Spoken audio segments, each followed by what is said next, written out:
नमस्कार छात्र मित्रों, मैं सई शिवाजी घोड़के ई लर्निंग क्लास में आप सबका स्वागत करती हूँ। वारिस कौन, यह सुलभ भारती कक्षा 8वीं इकाई पहली का दूसरा पाठ।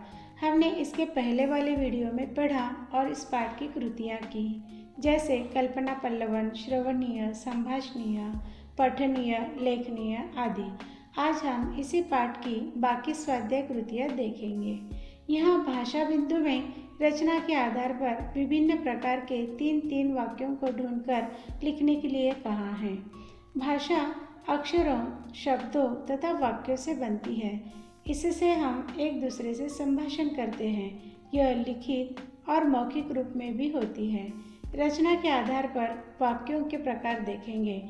वैसे तो वाक्यों के अर्थ के अनुसार भी कई प्रकार हैं।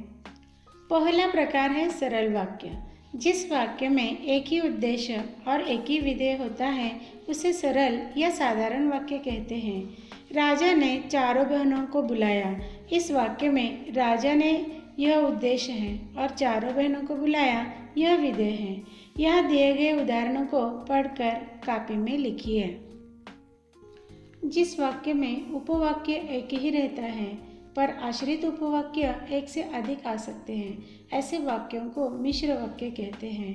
जैसे जो कसरत करता है यह उपवाक्य है। इस वाक्य पर आश्रित उपवाक्य है, उसका स्वास्थ्य ठीक रहता है। यहाँ रेखांकित वाक्य उपवाक्य हैं। जो रेखांकित नहीं हैं वे आश्रित उपवाक्य हैं। उन्हें भी पढ़कर कापी में लिखिए। जिस वाक्य में दो या दो से अधिक साधारण या कभी कभी मिश्र वाक्य आते हैं और वे किसी अव्यय से जुड़ते हैं, उन्हें संयुक्त वाक्य कहते हैं। जैसे समय पर अंकुर फूटे और गेहूं के दाने तैयार हुए। यहाँ दो साधारण वाक्यों को और इस समुच्चय बोधक अव्यय ने जोड़ा है।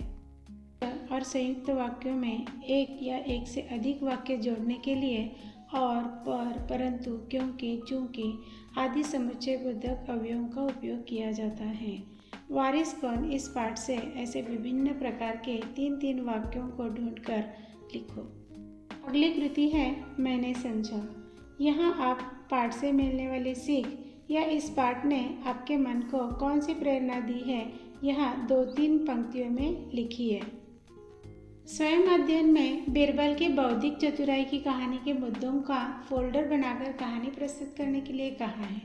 मुझे मालूम है आपको अकबर बीरबल की कहानियाँ बहुत पसंद है, आपने पढ़ी भी होगी। उनमें से आपके पसंद की कहानी के मुद्दों को पहले लिखिए, बाद में वह कहानी आप अपनी कॉपी में लिखिए तथा अपने परिवार में सुनाइए। पाठ के स्वाध्याय में दी गई कृतियाँ अपनी कॉपी में सुंदर अक्षरों में लिखिए।